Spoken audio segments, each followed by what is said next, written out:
Labadiena. Pasaulio akcijų rinkose ir toliau tęsiasi kursų smukimas žemyn. Tiek Europos ir Azijos indeksai fiksavo neigiamus pokyčius. Krintančios metalų bei naftos kainos turėjo neigiamos įtakos žaliavų gamintojams.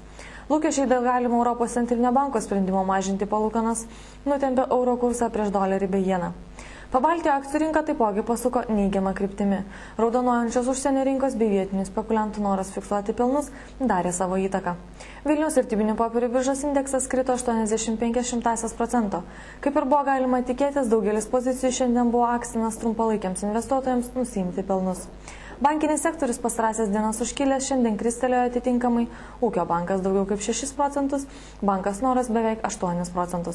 Reikšmingų skelbimų neduodanti Klaipėdos nafta pozicija pradžioje kiek smuktelėjusi visgi išlaikė nepakitusią 92 centų kainos ribą. Trąšų gamintojos Lifosos akcijų kaina panašu, kad taip pat koregavosi žemyn iki 21 lito 20 centų. Bendras biržos aktyvumas kiek priblėso ir apyvarta siekia kiek daugiau kaip 2 milijonus litų. Rygos vertybinių popierių biržos indeksas fiksavo 1,66% kritimą.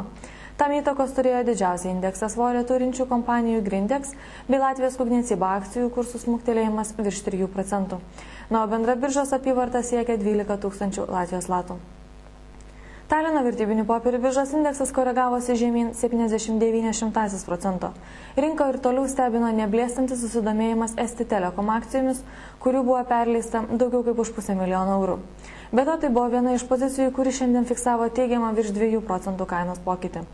Mažmeninės prekybos tinklui priskiriama Talina Kaubomoje paskelbė per 2008 metus uždirbusi 11% daugiau, lyginant su 2007 metais.